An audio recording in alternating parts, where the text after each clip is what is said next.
Hello everyone. या व्हिडिओमध्ये आपण इयत्ता 6वी भूगोल पाठ पहिला मैत्री भूगोलाशी यामधील स्वाध्यायाचे प्रश्न उत्तर आपण बघणार आहोत. प्रश्न क्रमांक अ, अचूक पर्यायाला गोल करा. इथे 4 पर्याय दिलेले आहेत अ, ब, क, ड आणि त्याच्यातील कोणता योग्य पर्याय आहे त्याला आपल्याला गोल करायचा आहे. तर पहिला प्रश्न, जिओ आणि ग्राफिया या शब्दांचा अर्थ काय आहे? तर उत्तर आहे अचूक पर्याय आहे अ, पृथ्वी आणि वर्णन करणे. 2. भूगोल या विषयात कोणत्या घटकांचा अभ्यास केला जातो? पृथ्वीवरील प्राकृतिक, जैविक व मानवी घटकांचा. अचूक पर्याय आहे क. त्याला आपण गोल केलेला आहे बघा. तिसरा प्रश्न, खालीलपैकी कोणता भौगोलिक माहितीचा प्राथमिक स्रोत आहे? तर क्षेत्रफळ थेट हे भौगोलिक माहितीचा प्राथमिक स्रोत आहे. पर्याय क्रमांक क. गावातील हवामानाच्या अनुभवासंदर्भात लोकांकडून माहिती घेणे हा कोणत्या प्रकारचा स्रोत आहे? तर हा पर्याय क्रमांक ब, प्राथमिक स्रोत आहे. प्रश्न 5वा, नकाशा, क्षेत्रफेट आणि उपग्रह प्रतिमा वापरून माहिती गोळा करणारा विद्यार्थी आपले कोणते कौशल्य विकसित करतो? तर निरीक्षण आणि विश्लेषण हे कौशल्य तो विकसित करतो. पर्याय क्रमांक ड. 6वा प्रश्न, खालीलपैकी कोणता प्राथमिक स्रोत नाही? पर्याय क्रमांक ड हा प्राथमिक स्रोत नाही, स्वतः वाचलेले प्रवास वर्णन.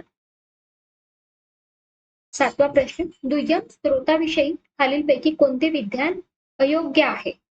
तर पर्याय क्रमांक अ हे अयोग्य आहे. यातून मिळालेली माहितीची विश्वासार्हता अधिक असते. प्रश्न क्रमांक आ, खालील विधाने तपासा, अयोग्य विधाने दुरुस्त करून पुन्हा लिहा. जे विधान अयोग्य असेल ना त्याला दुरुस्त करून लिहायचंय, जे योग्य असेल ते आपल्याला दुरुस्त करायचा प्रश्नच येत नाही. पहिला, भूगोल या शब्दाचा अर्थ पृथ्वीचे वर्णन करणारे शास्त्र असा आहे, तर हे विधान योग्य आहे. दुसरा, भूगोल विषयात फक्त पृथ्वीच्या प्राकृतिक रचनेचा अभ्यास केला जातो. फक्त प्राकृतिक रचनेचा असतो का? नाही, हे अयोग्य विधान आहे. मग दुरुस्ती करून विधान लिहिलेलं आहे, भूगोल विषयात पृथ्वीच्या प्राकृतिक व मानवी घटकांचा तसेच त्यांच्या परस्पर संबंधांचा अभ्यास केला जातो. 3. छायाचित्रे व चित्रफित म्हणजेच काय, व्हिडिओ हे प्राथमिक स्रोत आहेत. हे अयोग्य विधान आहे. छायाचित्रे व चित्रफित हे दुय्यम स्रोत आहेत. चौथं विधान, संशोधन व शोध निबंध हे दुय्यम स्रोत आहेत, तर हे विधान योग्य विधान आहे. पुढील प्रश्न, प्रश्न क्रमांक ई, थोडक्यात उत्तरे लिहा. त्याच्यातील एक पहिला प्रश्न, भूगोल ही संकल्पना स्पष्ट करा. त्याचं उत्तर लिहिलेलं आहे. जॉग्राफी हा शब्द ग्रीक भाषेतील जिओ म्हणजेच पृथ्वी आणि ग्राफिया म्हणजे वर्णन या शब्दांपासून तयार झालेला आहे. त्यामुळे भूगोल म्हणजे पृथ्वीचे वर्णन करणारे शास्त्र होय. भूगोल म्हणजे पृथ्वीवरील नैसर्गिक व मानवी घटकांचा तसेच त्यांच्या परस्पर संबंधांचा अभ्यास करणारे शास्त्र होय. दुसरा प्रश्न, भूगोल विषयाच्या अभ्यासाचे प्राथमिक स्रोत व दुय्यम स्रोत यातील फरक स्पष्ट करा.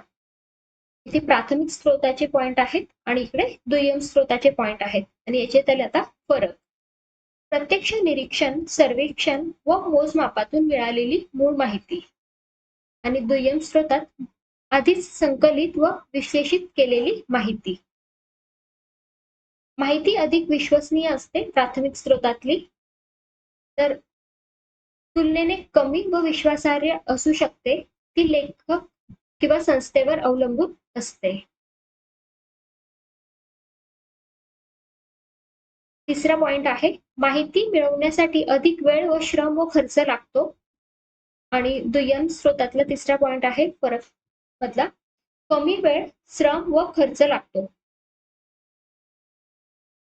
चौथा पॉइंट आहे, उदाहरणार्थ क्षेत्रफेट, मुलाखत, सर्वेक्षण, हवामान नोंदी. आणि इकडचा चौथा पॉइंट आहे, उदाहरणार्थ नकाशे, ॲटलस, पाठ्यपुस्तके, वृत्तपत्रे, संशोधन पत्रिका. पुढील प्रश्न, खालील कृती करा.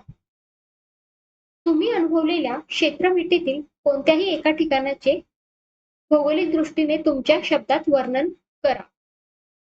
तर व्हिडिओ पॉज करून याचं उत्तर तुम्ही वाचू शकतात. पण मी हा माझा अनुभव लिहिलेला आहे, तुम्हाला तुमचा अनुभव लिहायचा आहे.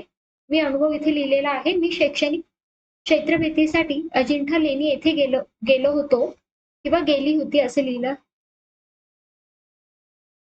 होती. अजिंठा लेणी महाराष्ट्रातील डोंगराळ प्रदेशात वाघूर नदीच्या खोऱ्यात वसलेली आहेत.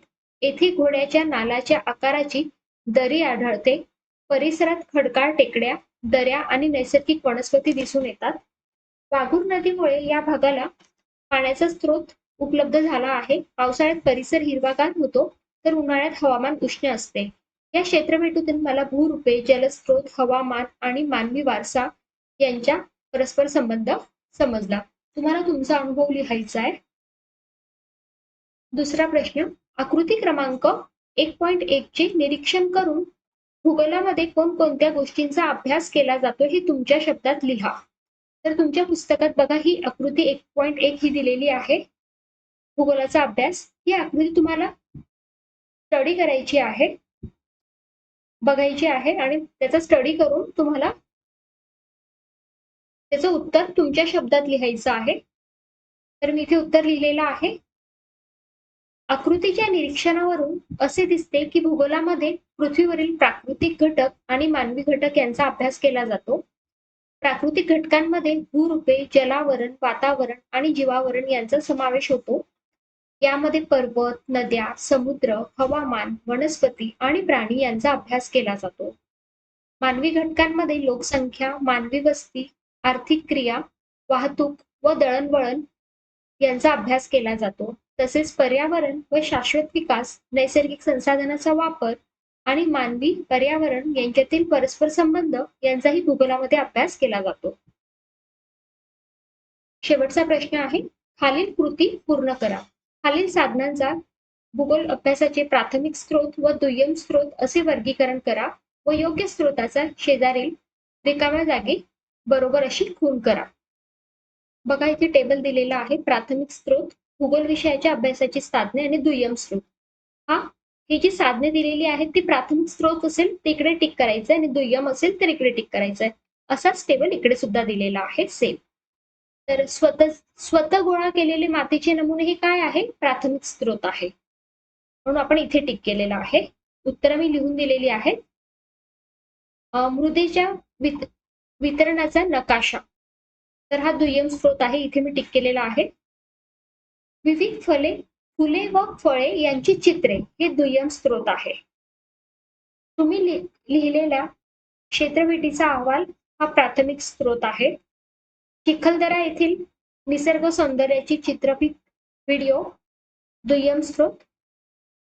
प्रवास वर्णनांची पुस्तके हे दुय्यम स्रोत आहे.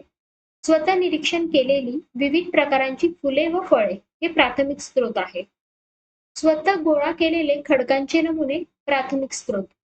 वृत्तपत्रातील भौगोलिक माहितीची कात्रणे हे दुय्यम स्रोत आहे. तुम्ही गोळा केलेले कडधान्याचे नमुने हे प्राथमिक स्रोत आहे. Thank you so much. Like the video and subscribe the channel.